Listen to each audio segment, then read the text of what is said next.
Hey, good morning, QRock 100.7. You're listening to Elwood in the Morning. And on the line with me right now, very special guest. Probably my favorite show on television, and you can meet him. He's going to be appearing live at the 30th Annual Chicago Motorcycle Show and Swap Meet. It's going to be up at the Pheasant Run Resort running January 17th through the 19th, but he's going to be there on the 18th. So make sure you hit up ParagonPromotions.com so you can grab the whole VIP experience. Did it last year, got a chance to meet Theo Rossi. Juice, he's going to be there, but on the phone with me right now, the man, Mr. Kim Coates. Tig, how you doing this morning, brother? Elwood, that was a mouthful. How did you do that? How did you get through that entire thing? Did you take a breath? I don't know. That's what we do for a living, right? Professional. You're a professional. Thank you so much for taking some time to talk to us this morning, man. I know my listeners really appreciate it. It's great, man. It's a little biker show, like you said, and it's season 6 just ended, as you know, and Theo and I, we try and do these things together when we can. It's always nice to go out and see the fans. I'm pretty busy, but boy, when I can squeeze a few of these bike shows in or speaking engagements in, it's always a great time. Now, let me ask you about this. Were you always into bikes, or was this a whole new culture and experience once you got involved in SOA? Yeah, the one percenter thing about it, the club aspect was new for me, but riding, I've been riding my whole life. Mark Boone Jr. and myself are the only two leads that have been riding since I think Mark was 9 or 10. I know I was out on the farm up in Canada, little dirt bikes, little Yamaha 125 two-stroke. But yeah, no, we all ride now. I mean, that's sort of a prerequisite when you're doing this show. You better know how to ride, and if you don't, learn. And all the boys did. I'm really proud of all of them. Did anybody have trouble at first? Was there any runt of the crew you got to made fun of? Every single one of the knuckleheads had trouble. Every single one. Stay away from the right turn. Stay out of their way. But no, they're all really good riders now. So this is great for you. Once again, Kim Coates on the phone. Tig from SOA is going to be at the Chicago Motorcycle Show coming up at the Pheasant Run Resort. So this works out. So you not only get to meet the fans, but you get to really enjoy all the vendors and all the motorcycle experiences that comes along with this. 100% Elwood, and especially in the wintertime, I mean, just love Chicago. I've been there 2 or 3 times. I've never actually worked there, but I love Chicago, and it's one of my favorite cities. And I don't know, I know it's windy and snappy and probably snowy and cold, but these kinds of events that get people together, it's a nice way to spend a winter day for sure. I posted up a picture on our Facebook page last week. We started getting snow a few weeks ago. 3 inches of snow on the ground. I'm at the bar looking out the window. Did you get 3 inches of snow already? Oh my God! Oh, that's nothing. That's nothing. We've been. It was 30 below zero. It was 30 below zero, right? It's snowing. I look outside the window, and there goes a guy on a hog right down the street. No way, seriously? Seriously. And I took a picture right on my phone. I said, I got to put this up on Facebook. Was it William Lucking? Was it Piney? Was it the spirit of Piney? I don't know. This maniac still on a bike, 30 below in the snow. I had to stand up and applaud the man. Good for him. Well, I'm sure you had a busy week, man. Sons of Anarchy last season coming to an end on Tuesday night. Kurt Sutter, never disappointing. When episodes like that, I don't want to be a spoiler because I know some people still DVR, and I can't believe they wait for this crap. That they can't get on it right away. Does your phone blow up when situations like that end in an episode? Yeah, I mean, it does. I mean, Kurt Sutter, our genius showrunner, who's completely out of his mind. I mean, he's 100% certifiably insane. He is just such a brilliant storyteller, and every single season he seems to up the ante with these cliffhangers and with what happened on season 6 without getting into it. I'm still getting over it, brother. I am. I don't watch the show when I'm filming it. I just don't. I wait till Christmas and I take all 12 of them, 13 of them, and put them in my DVR and watch the whole thing back to back over a 2-day period. But people can't wait for our show. It's one of the biggest hits on television, and we're really lucky to be in it and do it. And we really love each other. But that season finale was so epically sad on so many levels and so well done by everybody. Really, really proud to be a part of it.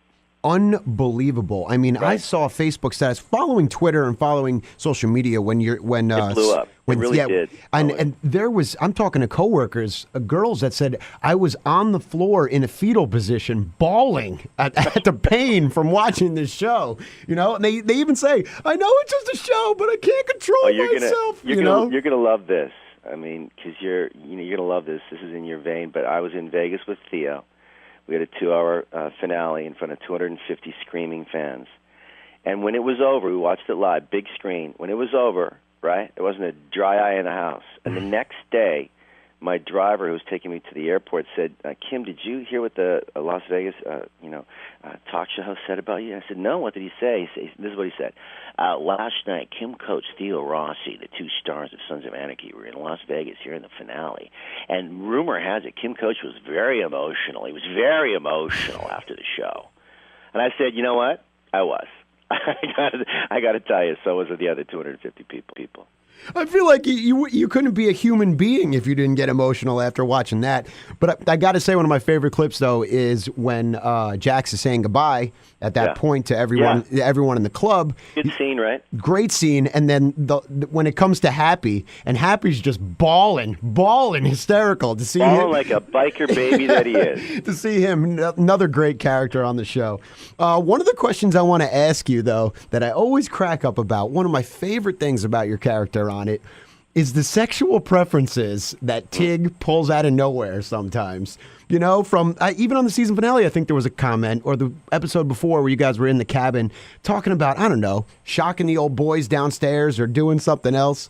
And then shock and tickle or whatever the hell it was. Yeah. And your infatuation with what's the actor's name from The Shield? Who comes back? Walton Goggins. Yes, great guy. Absolutely love The Shield. Awesome guy. Now, did Kurt tell you to kind of, was this a part of the character or something that grew over time? That's something you added to it? No, I mean, obviously I create the guy myself, Tig, but Kurt writes the stuff. And he throws stuff that twisted and fun my way a lot. And I embrace it always. I mean, it's always fun for me. I've been doing this a long time, been acting a long time. This is my first, regular starring job on a television show ever. I've done arcs, I've done all these movies, and so I'm learning this regular television thing along the way here. I mean, we're going to be at 90 shows by the end of next season, 90, right? So that's syndication time. That's a lot of shows. That's a big hit. So Sutter, the stuff when he does give it to me, I just open arms, baby. But no, that's mostly me. But Walton Goggins, he's just such a great dude. I mean, come on. How can you shave your legs and take a breastfeeding for over 2 to 3 hours and not appreciate the work that goes into that, right? I mean, unbelievable. When he first walked out on set, did you guys lose it? What was the first reaction? That's a great question. No, this is a true story. I told Walton, we're both fans of each other. We've never worked together before, but, well, that's not true. We did a CSI Miami, but we had no scenes together. But I said to Walton, if I see your face, I'm going to punch you right in the face. If I'm on set and you're coming in for a fitting or anything or hair or wig, that's it. I'll punch you right in the face. So he made sure that he never was on set when I was on set. So that morning last season when we all saw her for the first time, that was the first time. And my God. I mean, that was not acting, man. I was flabbergasted at what he had become and what he had done to become Venus. I was just, wow. Just wow. He's unbelievable. Such an amazing guy and an actor, yeah. If you're just checking in on the phone with me, Kim Coates, a.k.a. Tig from SOA, is going to be appearing live at the 30th Annual Chicago Motorcycle Show and Swap Meet at the Pheasant Run Resort. The show is going to be running Friday through Sunday, January 17th, 18th, and 19th, but the SOA guys are only going to be there on Saturday. If you want to find out how you can get the ultimate VIP experience to not only meet them, hang out, I was there last year, there's drinks, there's food, please hit up ParagonPromotions.com. That's ParagonPromotions.com and find out. And don't miss out on this experience because there are a limited amount of spots. And you got to meet these guys. Everyone I've met from all of the SOA, you guys are so nice. And I heard that outside the show, you guys are all friends and hang out regularly as well. Is that all true? That's complete BS. I could care less about any of those guys. No, it's love-hate relationship, right? I mean, we're like family. We really are. We're pretty lucky that we all do get along. And I'm telling you, as this ride continues and as Sutter continues to kill us all off, it's always a sad day when one of the regulars go, man, or even one of the guest stars. We get.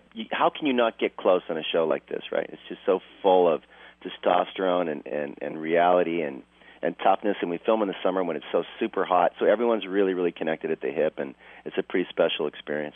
One of my favorite things about the show, I have to admit, is that people fall in love with, you guys are all great guys on the show, but you're still criminals. You're still murderers. You still sell guns, but everyone roots for you. You know, how the hell are we not all in jail by now? I don't understand. Would you call Sutter for me, please, Elwood, and ask him? But the show and the demographic. I mean, when you got into this, did you know the broad range of viewers you were going to get? I mean, you get my girlfriend's mother-in-law. My mother-in-law she's the mayor of a town outside a little small town in Cleveland. I mean, she is glued to the television. I got grandmas that talk at churches, you know, and then 100%. We not only did we grab a demographic called the 1%ers of the bikers in North America, around North America, who finally could gravitate to a show about bikes, even though it's Sons of Anarchy. It's a club. It's some pretty rough stuff goes on. It's still riding, and I think we grabbed that demographic early. But now there's no rules. I mean, we have college kids all the way up to, like you said, grandma and grandpas, and you know what else too? In my opinion, it's girlfriends or girlfriends and boyfriends or husbands and wives. They can watch it together. It's a show that's not really for either. It's for both genders, and that's a pretty special thing, right? Yeah, for Kurt to put this together, absolutely unbelievable, and congratulations on the success. Thank you. I mean, the show just keeps getting better and better, and it's not one of those shows that you actually see anything coming. I mean, he throws these right hooks and these angles that you would never even believe, and he throws all the rules out the window.